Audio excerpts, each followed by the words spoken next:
We don't often get guests in the studio We never since the do. pandemic, but Emmy award-winning actor Tony Hale. Tony, good morning, sir. Good morning. Thank you for. I like you called it the pandemic. Well, yeah, pandemic. because we in DC for the longest time it was very serious. I mean, it was Yeah. obviously but the pandemic and the new normal, and eventually it's like we can't keep saying. Just sounds like a sweet little pet. Yeah, it's a pandemic. little pandemic. We're through it Yeah, now. it makes It's nice. it I'm gonna chill. start using it. Listen, we're excited to have you here. Your rap sheet is huge, including Veep, which Oh, that sounds like a prison sentence. no, but like Arrested Development, Veep, God, Inside Out, Sopranos, Rugrats. Oh, thank you. Yeah, Rugrats. Good call. Yeah. Sex and the City. But Sex and the City. I Yes. wanted to go back to the very beginning. Your dad was a professor, right, at West Point? At West Point, he studied nuclear physics and then taught nuclear physics. He was Oppenheimer.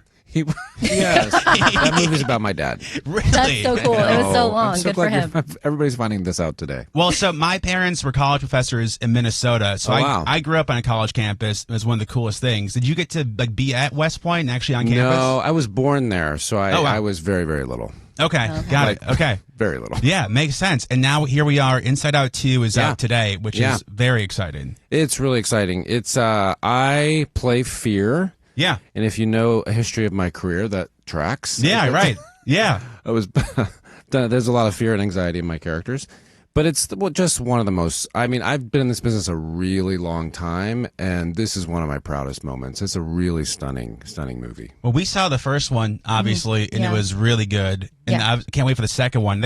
I saw a video of you actually doing the voice acting, and it looks like you're standing on like a virtual reality like rail. Yeah. Is that just so you don't fall over almost? It's like a... Yeah, it's the first time. Well, that was at Pixar headquarters, which was really cool. So Yeah, they I allowed us bet. to come up there and record. But they have this bar because Fear is so active. He's screaming all the time, and it's something to hold on to. Like if they're like, "Hey, so Fear's running up the hill," and you just kind of hold on, and it gives you this extra energy. Sure. It's a really genius tool. Yeah. So voice acting's got to be an insane thing to do because with the way technology is now, you could, in theory, not be in a room with anybody who's in the movie. Does that happen? Yeah, we never. The first time I met the people in the movie was on the press tour. Really? Yeah, we're never in the same room. And the same thing happened. I did Forky on Toy Story. Yeah. And so I met all those guys at the press tour. Like That's crazy. You're just walking up to people being like, "Oh, we're in the movie we're about to see, and I haven't met you." Yeah. That's wild. A subtle flex to drop Forky. Like that's that's chill. you know, and by the way, I was You in know, Toy Forky, Story, one of the biggest whatever. animated things of all time. Yeah. No big Sweet deal. Forky. Your child. Yeah. Forky was a lot more open to the world, whereas Fear is just in a state of Yeah, paralysis all the time. absolutely. Pixar's campus. They got good snacks there? They must, right? Really good snacks, some free food, Yeah. like Love that. good merch. Yeah. Great place. Is the merch free? No. Okay. But really good. I think they have. I know they have merch that you can't get other places, which is kind Okay. of fun. Yeah. They have. I feel like they have like good lighting and like comfy couches. I mean, I would hope so. Well, the lighting's got to be the man. Pixar lamp. That's what I would I'm assume. saying. That's I'm gotta like, be- they have good This lighting. lighting isn't great in here. Oh yeah, it's This is pharmacy lighting. yeah. Thank you. Yeah, We yeah. fight about the lights every day. Yeah, the cool thing about this studio is nobody asked No. what we needed. They just No. kind of go, "Well, you know what? This will look good in photos." I go, "That's great." However, is it functional? They're like, you know want what to I look washed out every day? I got you. mean? Yeah, I got you. Well, got you. with the actual recording of voice work, how does that schedule work? 'Cause in theory, I'm sure you could read all your lines in a day and be done, right? But I'm assuming it doesn't happen that way. No, and the director Kelsey Mann, he pretty much has to play every character when you're doing it because you need that rhythm of working across from someone, and then just magically it cuts together well. But and also I only saw pages of the script. They don't release the script when we're doing it. Interesting. So like I didn't really know what was going on in the movie until I saw it. You know, so it's really, and it's such, guys, this movie, it talks a lot about kind of having compassion for your feelings and not, you know, a large part of my life I kind of pushed feelings away rather than kind of bringing them to the table. Yeah. And it's just the way they do it. I mean, the emotional life, as you know, is really complex. Sure. And just they made it accessible. Like and it makes sense and it's beautiful and highly recommend. Talking to actor Tony Hale, Inside Out 2 in theaters today. It's got to be a cool feeling too. It's obviously not a children's movie, but geared towards the younger, but adults can watch too. But you're going into something where you know this movie's going to be something that people, or maybe are 6 years old now, will talk about, like what Toy Story is for us, where it's a very life-shaping movie. Is it exciting to be a part of a project like that? Oh, very. I'm very, and you just kind of see I have a an 18-year-old who just graduated high school. I saw that. And so she, I kind of wish I had this movie like about 3 or 4 years ago, because it's I think just for her to feel seen in that process. So much is going. There's such a circus in the brain, but not just them. It's like as adults. There's even the pandemic. You kind of feel, is everybody else feeling like this? Kind of what's going on in the head, and it makes you feel. Movies like this make you feel seen. Sure. So to be a part of this is like a huge gift. When you're doing the recording process, is the movie itself done already as far as like the video stuff, and they're just dubbing you in, or is it like, I guess maybe a better question is, when did you start recording for the movie? Yeah. I think I started probably a couple years ago, and they had the original, so they had those kind of ideas. But like when I did Toy Story, I was able to come in and see my character, like what the pipe cleaner arms and all that kind of stuff. And then when you record, they kind of adapt the character for you. So like like in Fear, they'll always record you doing the voice, and then the animators will watch you record, and kind of some of your physicality they'll bring into the character. Okay. That's dope. Is it weird listening to your voice? Because we've always talked about how our voices are not great. Saucy voice. Well, you said it, you're the one that brought it up first. I said we were not hired for our voice, our personality. Right, which means our voices are not the best. I am the personality hire of the office, is what I like to say. Not wrong. So then, is it weird for you to watch the movie? Do you like watching your own stuff, or is it like, You know what I don't like is if I do talk shows, or if I hear my voice as me, where I'm like, ooh, yeah. But in a character, it doesn't bug me as much. Because, even like Forky, he's a little New York, and he's, you're just kind of like, that's something that doesn't feel, it's not me. Yeah. But if I hear my own voice, I'm like, oh gosh, just turn that off. Well, then listen to our podcast past today. Wait, don't listen to today's show. I think you guys have great voices. No, but you're going to be on the podcast, though. You know what I mean? So am I on the podcast? Well, yeah. We're live and then on the podcast. Okay, got it. So going back to the history, so you're on Veep. That filmed in Baltimore a little bit, right? Yeah. We shot in Baltimore for 3 years, and then they moved us to L.A. Did you go to like any good places to eat when you're in the city, or do you remember anything like that? In Baltimore or DC? Baltimore. I love Baltimore. We went to like, is it Hamden? Yeah. Oh yeah. Yeah. And Fells Point. Mm-hmm. Oh yeah. I loved it. It was just I felt a little like a smaller New York. It's small more. Yeah. It's like a small city town. It has the same attitude too. Yeah. Like very much like we're proud of the city. And Hamden's where our studio used to be. Oh really? Yeah. Because we had the studio at the Rotunda. Yeah. It's a great city. Yeah. And it was also really nostalgic because we were all away from our families in LA. And so you bond, and we'd always go out for dinner after we shot and stuff. And then we moved to LA, and you kind of get busy with family. And so those Baltimore years where we relied on each other were really special. Sure. I love that. I mean, bringing people together, that's what we do. Yeah. Can I ask a Thank personal you for question? that. Yeah. Have you done anything that sucked? Because I feel like everything you've done has been really good. No, but I'm like being serious though. Like I've been doing this for 25 years. Yeah. And it's like, I'm so grateful to have had, but people always say like, you made good choices. And I'm like, I was just thankful for gigs. I just happened to get really good gigs, but there was some things without, I don't think it's awful, but I did the movie, Larry the Cable Guy. Oh yeah. Inspector. Okay. It's like you do things that maybe are not like the top of your game, but you're so grateful for the gig. Yeah, of course. It was fun. It was work, but it might not be on like the upper echelon stuff. But some of the franchises that you've been attached to, like, some really marquee, like it's a Hall of Fame career. You know what I mean? No, you're very kind. This quirky sidekick has been able to. This emasculated quirky side. Yeah, but like that's like it's gotta be cool though. Oh, it's so cool, and it's also like. I was talking. Speaking of Inside Out, I was talking about, me being in middle school. I was an anxious kid. I wasn't into sports, all this kind of stuff. And it's like, it's kind of cool things that I went through, like anxiety, how it can be used into good for the future. Sure. Like characters, a lot of them struggle with anxiety. I struggled with it. I'm playing Fear. Yeah. So it's neat, kind of a full circle, how it can be used in, service or the arts and stuff. So Inside Out 2 is out today. You mentioned that Pixar doesn't give you the full scripts. That seems like very kind of Marvel-esque in that sense. So do you know then roughly what the story is going to be about? Yeah. How's that work? That's what's great about Kelsey, the director, is he has to describe, like, for instance, there's something in the movie where a sarcasm opens up. Yeah. And so she starts to be sarcastic, and all of a sudden the ground breaks open. And they made a very strong distinction between fear and anxiety, where fear is I'm reacting to an actual event, and anxiety is a perceived event. Yeah. Oh, interesting. Okay. Living in the what if, all that kind of narratives. So the sarcasm opened up, and so fear reacted to it happen. And it's like he's describing, he's like, just so you know, so somebody on one side will be like, hey, we need your help. And it's received in the other side like, oh, we really need your help. Yeah. Oh, yeah. And just the genius of that. Yeah. Pixar. But he had to fully describe kind of those things because, I didn't really know what was going on. Did they tell you who the other people are going to be? Like, did you? I mean, obviously knew Amy Poehler is going to be. But did you know like Maya Hawke and the other people are going to be involved? No, I think I did. I want to say when I first started recording Fear, I didn't know. I don't think Maya was attached yet, but then she obviously, and then Ayo Edebiri is so great who plays Envy. Yeah, she's from The Bear.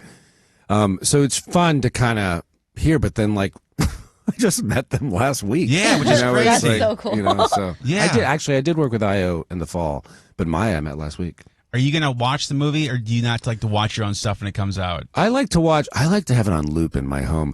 No, wherever I go, just in case. It's like playing through speakers, just so you can hear your voice all the time. No, I have seen. I've seen it twice, and it's just guys, it's so good. I'm so excited. You're gonna love it. I love. It's also just it's like that Pixar punch. Like in the end, it's just like it just gets you. Oh, the last Toy Story movie, I was like, this is the worst. I've cried during the last 3. Yeah, it's so special. It's fine. Because the first one came out when I was a child. Yeah, that's fair. Oh my gosh. What's happening? But even the last movie with Toy Story, there was a moment when Forky, because Forky doesn't really know, he's just asking questions all the time. Trash. Yeah. He's trash. He loves trash. And there's this character, Gabby, who's kind of the evil doll in the store.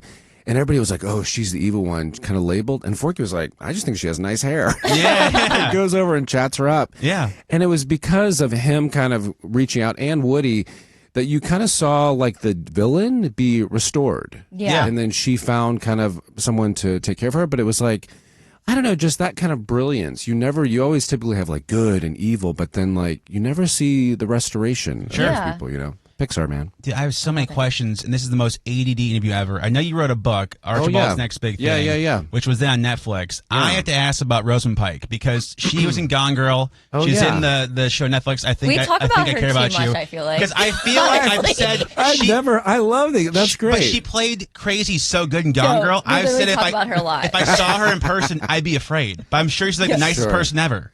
She's so nice. So the book I did years ago was called Archibald's Next Big Thing, and it was about this little chicken who's always looking to his next thing, and this bee comes along and is like, just be, man. Yeah. And it talks a lot about being present, because in my career I was always looking to the next thing. I was missing where I was. And then when the cartoon came around, we were looking for a narrator, and I love Rosamund Pike. Yeah. I still don't know if it's Rosamund, or I think it's Rosamund. And I worked with her for 4 years. But I really wanted her voice, and she was so thrilled to do it, just because, there's something about children's animation and just children's stories that is so simple and beautiful, and she was the best. And so she would record with us all the time. That's so cool. And her English calming voice of course. was not, psychotic like Yeah. And then I have to ask you, obviously Arrested Development, one of the greatest shows of all time, but what an odd kind of run of that, of being on network TV, ending, and then it was like 6-7 years off, and then when you first heard about that going back on, it was like, there's no way, it's been 7 years. Yeah, I was nervous because you kind of, am I going to match expectation for Buster?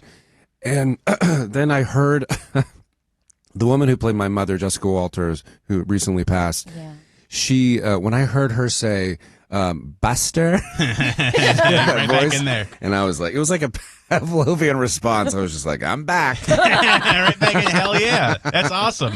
Yeah. I love that. What's the difference between Netflix and like doing it on network TV?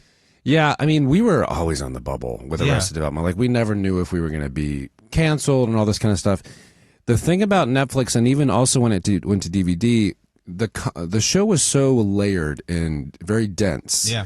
And typically with comedy, when we started, people were not used to kind of dense, heavy comedy. It was like used to very simple format.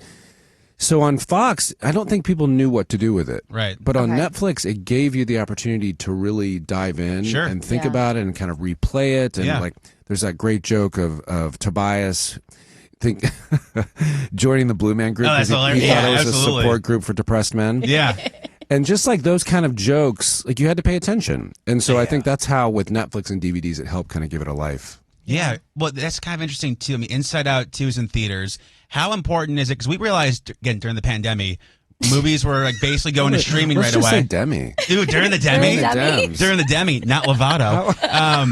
But the first time we saw a movie in theaters after the Demi, it was like, oh, I'm actually paying attention. I'm going to go short. I'm going to say the Dems. Dude, back in the Dems. But like, I think it's important that seeing a movie in theaters versus watching it streamed at your house is completely different because at my house, I'm on my phone. In the theater, like you actually have to watch it. So how important is it that this movie, especially, is going to be in theaters? I know, and I really encourage people to see it in the theater because you're just like I saw it last night. There was a screening here, and I don't know, like there's that communal experience that is really special, and this movie deserves it. I think. Yeah, perfect for Father's Day weekend too. Perfect like family movie, date movie. Hope my family remembers that it's Father's Day. Wait, so in our industry, people always ask for free tickets to concerts. In your industry, people go, hey, we want to see the movie, but can you give us a free ticket? I've never gotten that. Really? No. But while we're here. No, I don't have that kind of power.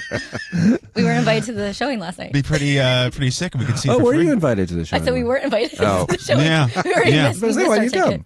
But I'm going to use this to plug myself. Yeah. I'm doing a comedy tour, internjohncomedy.com. Casual. And there's nothing more anxiety-inducing for that than when tickets go on sale, where it's like, do people actually care about me? Of course. Do you check like the box office stuff, or it's like, you want to know what? It's not even going to... I try to not... I mean, it is...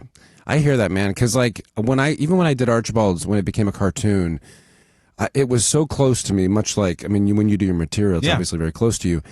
And it's really hard. It's a real. I talked a lot about this with my therapist of like not basing identity issues on your work, because like letting it be what it is and let the response be what it is.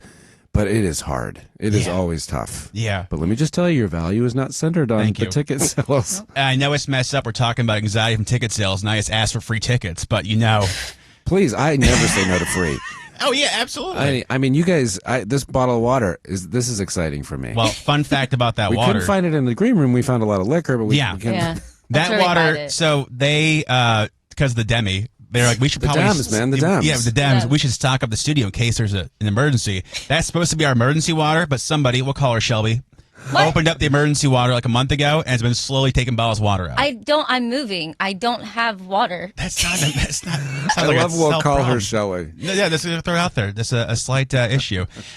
Inside Out 2 in theaters today. Tony Hale's been an absolute pleasure. When does your tour start? When does it start? Starts July 20th, actually. Thanks for asking. How Arlington Draft How House. long? How long is it? We're just doing 3 shows, raising money for the Fisher House. It's a military foundation. We've raised $100K so far. Oh, the last couple of years. That's great. Yeah, which is very exciting. Try to enjoy it. Try to be present in it. That's hard. If you're in town, you should come and see. I know. Absolutely. I would love that. But it kind of goes back. I never. We're going in circles, but to the book though, I've realized that with my therapist too, and even Shelby's been like, you need to just enjoy the moment, because I was always like, what's the next thing? What's the next thing? It's like I was like, we're living in the best years. We're doing cool stuff Take now. it in. My therapist would always say, anytime you find yourself what-ifing, just say "not now" out loud, and also activate 5 senses. So like, touch the table. What are you smelling? What are you seeing? That kind of brings you to the back to the present. I love that. I love that. That's what Eric in Salt Lake City said to do. Just do the census thing? Yeah, during the Dems or the Demi, when my anxiety was bad, he was like, you have to like visualize, like say out loud, like your 5 senses. When I was deep in the D's.